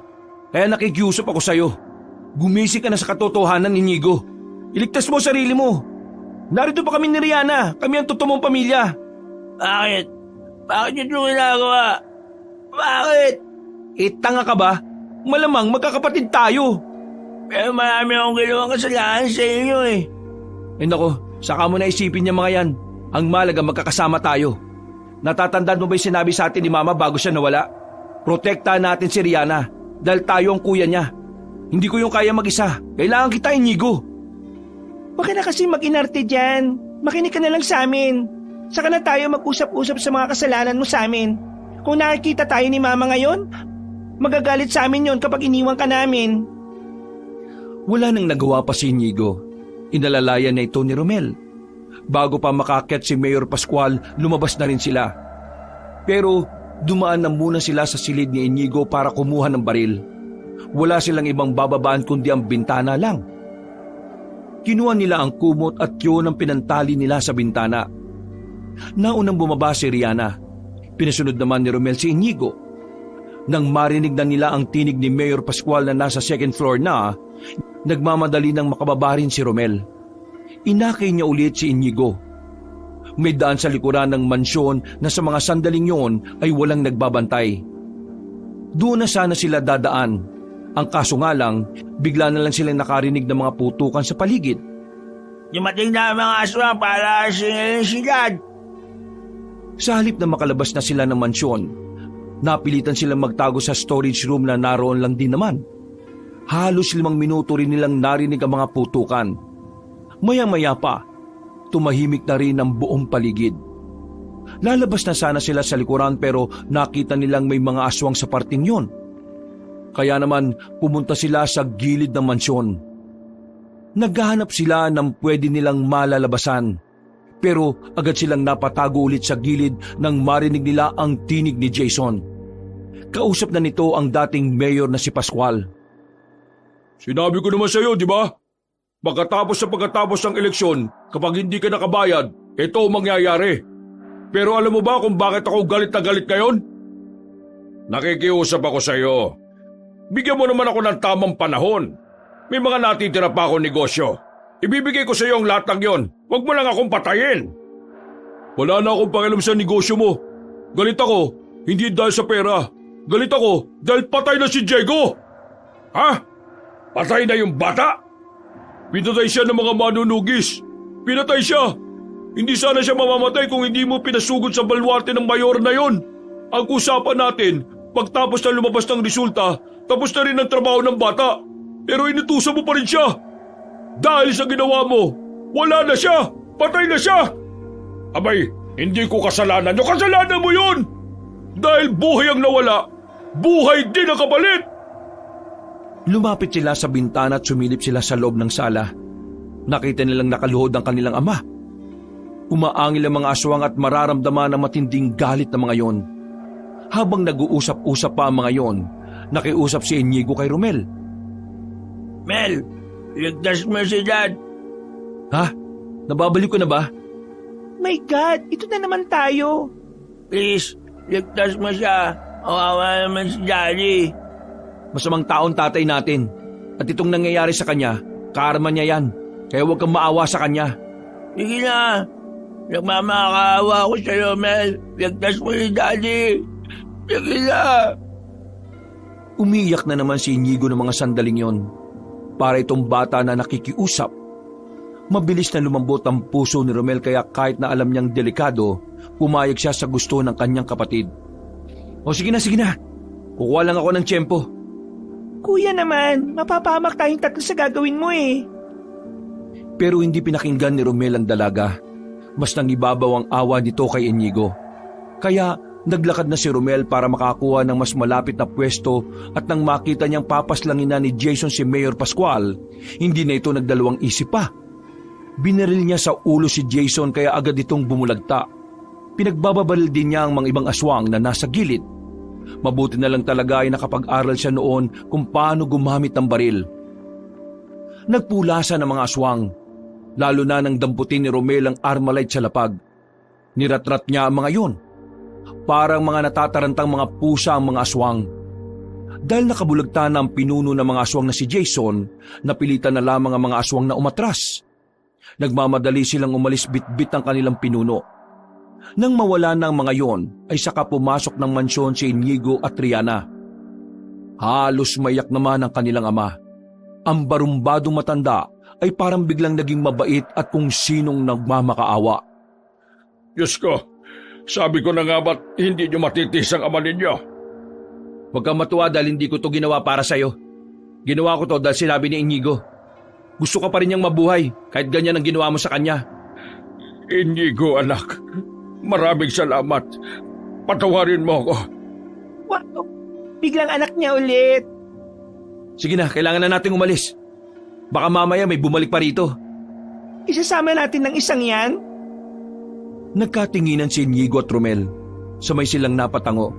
Para bang may iisang ideya na pumasok sa kanilang utak. Kahit natutol si Rihanna na isama ang kanilang ama, ay wala na rin itong nagawa dahil ang dalawang binata na ang nagdesisyon. Sakay ng itim na sasakyan, agad nilang nilisan ng mansyon. Nakahinga naman ng maluwag si Romel. Hindi pa rin nawawala ang kaba sa kanyang dibdib. Batid niyang sa kanyang ginawa, siya naman ang susunod na pag-iinitan ng mga aswang. Alam ni Romel na hindi basta-basta namamatay sa bala ng baril ang mga aswang. Kahit patamaan yun sa ulo, may malaking tsansa pa rin na mabuhay ito. Kaya naman, hindi siya magiging kampante. Walang dahilan para magdiwang ang kanyang kalooban. Makalipas ang halos 10 minuto, narating na rin nila ang lugar nila Mayora. Sa gilid-gilid pa lang, makikita na agad ang mga pulis na nakabantay. Nagtataka naman ang matandang lalaki na si Pascual kung anong ginagawa nila roon. Teka lang, bakit tayo narito? Bahay ito ni Lita. Bakit ang daming pulis? Wala na tayong ibang mapupuntahan. Dito lang tayo ligtas. Kaya huwag ka nang mag-inarte. Magpasalamat ka na lang kay Inigo dahil siya ang dahilan kung bakit ngayon nakakalanghap ka pa rin ng hangin. Nasa bakuran pa lamang sila ng mansyon ay sinalubong na agad sila ni Mayora at ni Mang Lolong. Kasama ng mga ito ang ilang tauhan na matandang babae. Hindi makatingin si Mayor Pascual noong mga sandaling yon. Parang wala itong maiharap na muka. Magandang gabi sa iyo, Mr. Pascual. Welcome sa bahay ko. Hindi mo man lang ba ako babatiin dahil ako pa rin ang nanalo sa botohan? Bakit kita babatiin? Alam ko namang gumamit ka ng mga pandaraya para lang matalo ako. Dad, hindi tayo nagpunta rito para makipagmataasan kay Mayora. Nandito tayo para humingi ka ng tawad sa kanya at aminin mo na mga kasamaan na ginawa mo. Anong sinabi mo? Dad, ang dami na nangyari. Di ka ba nag-aalala sa aming mga anak mo na nalagay na rin sa alanganin dahil sa lahat ng ginawa mo? Kaya pakiusap, gawin mo na kung ano ang tama. Akala ko ba kakampi kita? Kakampi mo naman ako mula pa niyong una.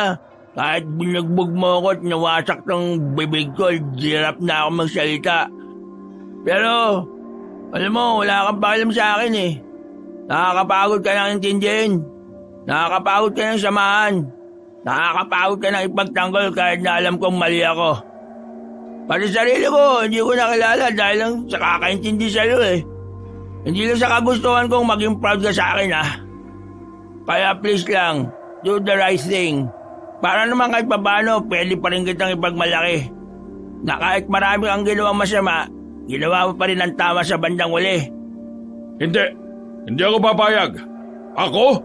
Magpapakumbaba sa taong kumuha ng lahat na para sa akin? Hindi ako papayag. Kung hindi mo pipiliin ang tama, wala na akong magagawa. Ito na uling pabor na ginawa ko para sa'yo.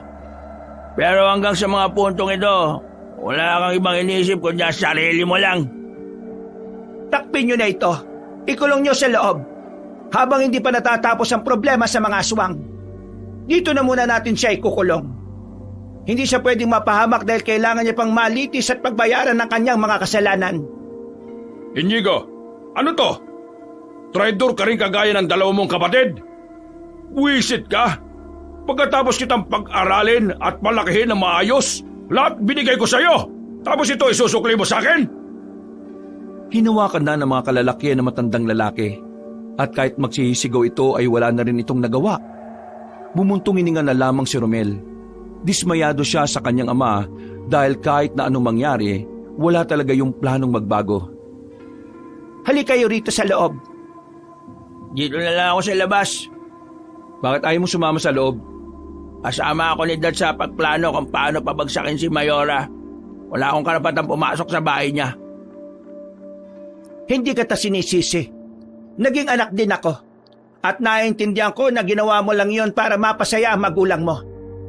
Masyado kang naging bulag sa mali dahil ang tanging nasa puso mo lang ay tulungan ng papa mo. Kaya naiintindihan kita. Hindi mo kasalanan ng lahat ng nangyari. Biktima ka lang din sa lahat ng mga nangyari. Halina kayo. Nakapagluto ko ng masarap na sinigang sa loob.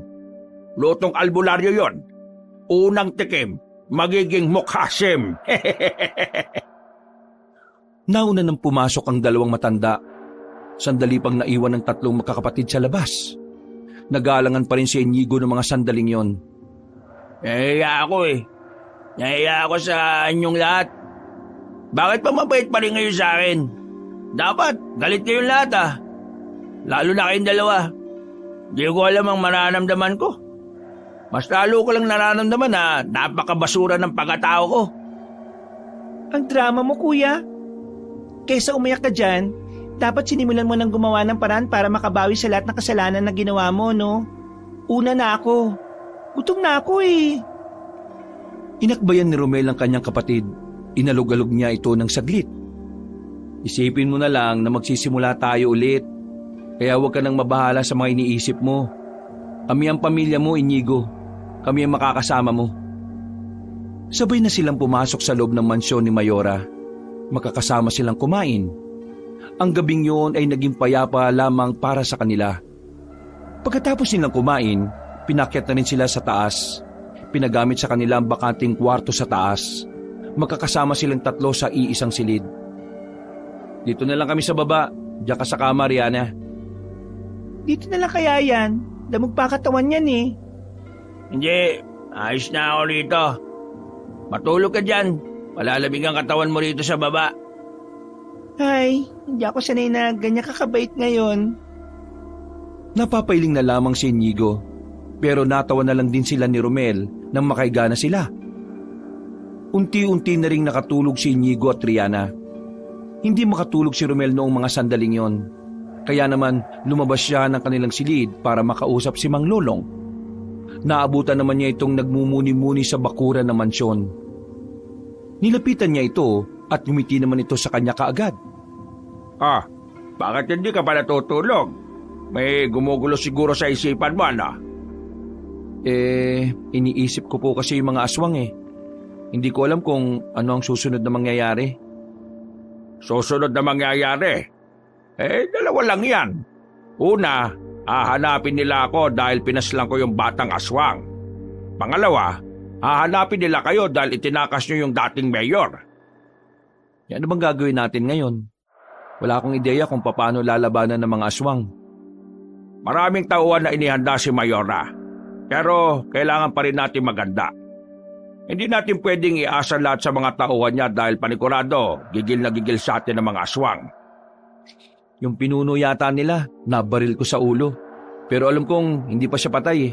Kaya yun ang kinakabahala ko. Di talaga sila basta-basta mamamatay. Mas magandang puntirihin sa kanila ang kanilang puso. Mang Lolong, tapatin niyo nga ako. Mananalo ba tayo sa laban o hindi? Malaki ang tsansa natin na manalo. Pero hindi tayo dapat maging kampante. Kahit may mga tauhan si Mayora at kahit na tutulong naman ang mga kakilala kong manunugis, hindi pa rin natin alam kung gaano karami ang mga aswang na makakalaban natin. Bumuntong hininga na lamang si Romel. Hindi niya maiwasang hindi kabahan. Lalo na ngayong kasama niya ang dalawa niyang kapatid. Matapos ang usapan na yon, ay sinubukan na rin niyang makatulog. Kinabukasan, maaga rin silang nagising para sabay-sabay na mag-almusal. Pakiramdam ni Romel, nagkaroon sila ng bagong pamilya. Kay Mayora nila naramdaman ang pagmamahal na hindi nila naramdaman sa kanilang ama. Kahit kasi hindi naman nila yun kadugo, talagang sinisiguro na matandang babae na hindi sila mapapahamak. Mamayang hapon ay aalis na kayo rito para makaiwas kayo sa maaaring kaguluhan. May nakausap na akong tao na maghahatid sa inyo sa kabilang probinsya. Mayora, hindi ba pwede ngayong umaga sila umalis? Hindi pwede. Mamayang hapon pa pwede ang mga nakausap ko. Hindi ko kasi pwedeng pagalawin ng mga tao ko dahil katatapos lang ng eleksyon. Kilala ng media ang mga tao ko at baka isipin nilang may gagawing hindi maganda ang mga tao ko. Mayora, maraming salamat po ah. Hindi ko alam kung paano nyo nagagawang tulungan ng mga anak ng taong nagtangka sa buhay ninyo. Kagaya nga ng una kong sinabi, wala naman kasi kayong kasalanan. Kayong mga anak ay biktima lang din. Salamat po. Alam nyo, kayo po talagang idol ko sa kababaihan dito. Mayora, gusto ko lang pong humingi ng tawad ulit. Huwag po kayo mag-alala. Sa oras na matapos na ang problema natin sa mga aswang, Tutulong po ako para mapakulong na si Dad. Handa po ako maging witness. Napatigil sa pagmuya si Romel at Triana. Hindi nila inakalang sasabihin yun ni Inigo. Pero sa kaloob-looban ng dalawa ay masaya sila sa ginawang desisyon ng kanilang kapatid. Natapos ang kanilang almusal, muli silang nagpahinga. Kailangan na kailangan kasi talaga nila ng lakas bago sumapit ang hapon. Yun ay bilang paghahanda nila para sa mga hindi inaasahang mga pangyayari. Dakong 3:00 ng hapon nang magising sila. Pero wala pa rin ang sinasabi ni Mayora na susundo sa kanila. Ang pagkakarinig nila, nagkaroon din ng emergency ang kakilala ni Mayora.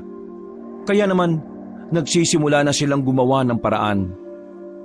Magkukusang loob na lamang sila Romel para makaalis na agad. Humiram sila ng sasakyan. Nagloko pa kasi ang sasakyan na ginagamit nila. Isang van na itim, yun ang ginamit nila. Sa likurang upuan, naroon naman ang kanilang mga armas na magagamit laban sa mga aswang. Noong mga sandaling yon, nagsimula na namang umarangkada ang takot sa kanilang kalooban. Pero pinipilit nilang maging kalmado. Romel, wag tayong dadaan sa karaniwang dinaraanan natin kapag pupuntang Maynila. Nung nakaraan, doon din kasi kami madalas na nakikipagkita kay Jason. Siguradong isa yun sa mga aabangan nila. Mukhang di na talaga tayo aabot doon Itinigil ni Romel ang pagmamaneho. Natanong kasi nila na may mga nakaharang na mga aswang sa kanilang daraanan. Nakita rin nila doon si Jason na may benda pa sa ulo. Bakit pwede sila sa hapon? 5:00 pa lang naman Hindi sila ang tipo ng aswang na sa gabi lang lumalabas. Malalakas sila, kaya kahit tirik ang araw pwede silang gumala. Biglang iniliko ni Romel ng mabilis ang sasakyan. Nang mapansin nilang hahabulin na sila ng mga yon, pinaharurot na ni Romel ang sasakyan pabalik. Hinabol sila ng mga aswang. Wala na silang magagawa nun kundi bumalik sa mansyon. Yun na lamang ang lugar na alam nilang ligtas para sa kanila. Kailangan natin makabalikin na Mayora. Marami tayong kasama ron, dali! Sinunod ni Romel ang sinabi ng matandang si Lolong. Mas binilisan niya pa ang pagpapatakbo nang makitang may mga aswang na lumilipad. Ilang sandali lang, nagawa ng makalapit na mga yon. May tumungtong sa bubungan ng van. Pilit na binabasag ng aswang ang salamin ng bintana. Kaya ang ginawa ni Romel, agad niyang kinabig ng malakas ang sasakyan para mahulog ang naroon. Pero hindi pa doon natatapos ang kanilang kalbaryo. Mas dumami ang mga aswang na sumusunod sa kanila. Kaya naman, kahit na medyo masakit pa rin ang katawan, hindi na nagdalawang isip si Inigo. Kumuha na ito ng Armalite.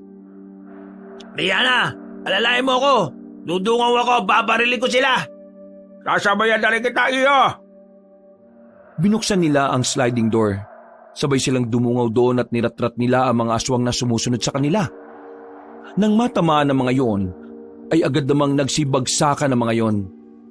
Makalipas ang ilang minuto, nagawa na rin nilang lagpasan ng mga yon. Bumalik sila sa mansyon. Agad-agad silang bumaba para abisuhan ng lahat. Dahil doon, naganda na rin ang mga tauhan ni Mayora pati na rin ang mga natitirang pulis na naroroon. Akala ko ba nakaalis na kayo? Ano ba nangyari? Hinarang po kami ng mga aswang. Ngayon, papunta na po sila rito. Diyos ko, maganda tayong lahat. Yung papa nyo, ilalabas ko muna sa kulungan. Kailangan niya mabuhay para mabayaran ang mga kasalanan niya. Inutusan ni Mayor Lita ang 2 lalaki na kunin si Mayor Pascual. Sila naman ay pumasok na rin sa loob ng mansyon. Nang nasa sala na sila, kasama na rin nila ang kanilang ama. Anong nangyari? Anong nangyari? Gaganti na ang mga aswang na kinuntsaba mo para sa mga kasamaan mo. Hindi nagtagal, narinig na lamang nila ang mga umaangil na aswang na nasa labas. Noong mga sandaling yon, dumali na ang kaba sa kanilang sistema. Kanya-kanya na silang hawak ng baril. Nang magsimula na ang kaguluhan, nakita nila kung gaano kabagsik ang mga aswang. Sinira ng mga aswang ang mga poste ng ilaw sa labas. Kaya naman mas lalong nahirapan ng mga nasa loob ng mansyon para patamaan ng bala ang mga aswang. Kailangan natin makalis muna rito. Tagilid tayo. Sumunod kayo sa akin. Meron silang dinaanan ng maikling pasilyo at sa dulo nito meron namang silid. Pagpasok nila roon, nagpatulong lang si Mayor Lita sa dalawa niyang tauhan na itulak ang kabinet. Sandali na muna nilang binitiwan na matandang si Pascual. Nang matulak na ang kabinet, ay lumitaw roon ng isa pang pintuan. Agad-agad na binuksan ni Mayor ang pinto. At sa hindi inaasahang pagkakataon, bigla na lamang tumakbo si Mayor Pascual papasok sa loob ng pinto. Agad nitong isinara ang pinto at hindi sila pinapasok sa loob. Papasukin mo kami dyan! Ano ba? Demonyo talaga to kahit kailan tong tatay namin, oh. Hoy! Dad, please, wag mo naman gawin to. Mako-corner kami ng mga aswang dito. Sige na, buksan mo na ang pinto. Ano ko, tanga? Bahala kayo mamatay lahat dyan, lalo ka na Lita. Kapag namatay ka ngayon, siguradong ako na ang uupong mayor ng probinsyang ito. Kaya wala akong pakialam sa inyo.